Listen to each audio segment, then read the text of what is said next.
Well, this movie's been getting a ton of hate. Is it that bad? Let's find out. What is up, everyone? Movie Wayne back again with another review. This is going to be for the film Artemis Fowl, and this is directed by Kenneth Branagh, starring Ferdia Shaw, Colin Farrell, Judi Dench and Josh Gad. Now, this was meant for cinema, guys, but due to the circumstances, we do have it on Disney Plus now. And this tells the story of a child genius who wants to rescue his father from the clutches of the evil Opal. But to do this, he has to track down a secret society of fairies first. Now, my only experience with Artemis Fowl is this movie and the very first book, which I read way back in 2001, but I never really carried the series on. I just felt like it was a poor man's Harry Potter, and it just tried to build on the success of Harry Potter a little bit. So it kind of put me off, but I was a kid back then, so, maybe I was a little unfair on the franchise there.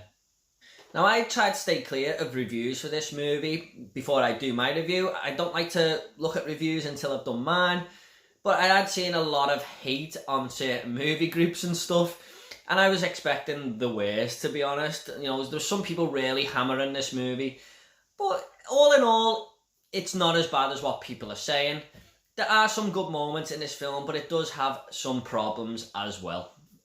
Going back to the story, guys, it is interesting enough to keep your attention for the most part. I mean, the first 20 minutes, I was really impressed. I couldn't understand the hate it was getting.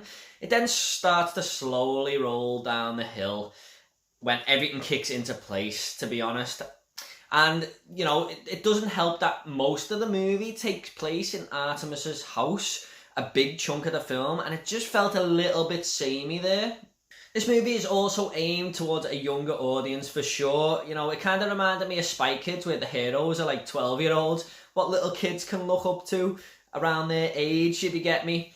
And, it's not exactly a family movie. It's definitely aimed towards the younger parts of the family. If you're going to watch this as a family, you might be sitting there happy for your little kids to be watching it, but you might be like, yeah, not quite for me. Just know that going into this movie. The film looks pretty reasonable as well, for the most part, in the effects department, but there is a CGI troll in this film that appears a couple of times, and it just looks terrible. People are going to remember that when thinking of the visuals rather than everything else. It didn't look good at all. It was pretty bad. Getting onto the characters, guys, I'm going to give Ferdia Shaw a little bit of a pass here, because this is the first movie he's ever been in. In fact, I think it's the first time he's been in anything. But the way he portrayed the character of Artemis Fowl just made him seem like he was up his own arse a little bit, just very self-indulgent.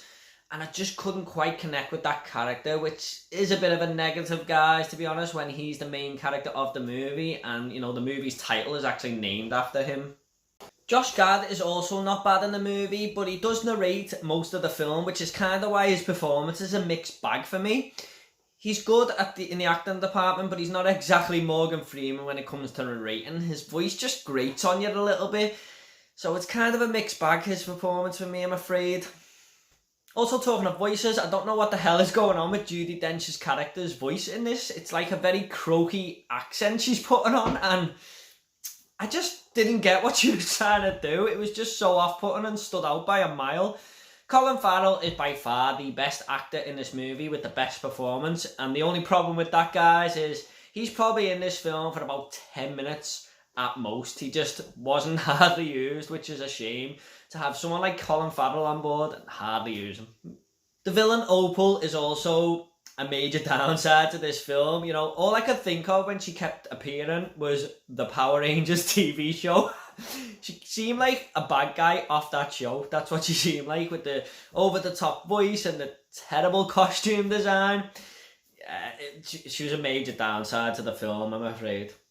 I'm just going to go ahead and rate this film now, guys. I'm going to give Artemis Fowl a 5.5 out of 10. If you like your fantasy, there might be something in there for you. It does rely heavily on the fantasy genre, but like I said, it is aimed towards kids as well. So, you have to know that going in. But it's not as bad as what people are saying. It's definitely watchable, but it does have some major problems. There's no denying that. So at the end of these reviews, I always like to leave a little fun fact. Now, the fun fact for Artemis Fowl is Colin Farrell actually shot all of his scenes in 3 days. Yes, that's how much he's in this movie. 3 days, Colin Farrell, done. Thank you, see ya, paycheck. Yeah. Okay, everyone, I hope you all enjoyed this review. It's been a while since I've done a movie review from 2020. Hopefully we'll be getting some more very soon. And yeah, just stay tuned for more videos, guys. If you want to subscribe, it's up to yourself. If you want to comment about Artemis Fowl, I'll reply to every single one of you, I promise. Take it all easy, guys. And I'll see you all in the next video.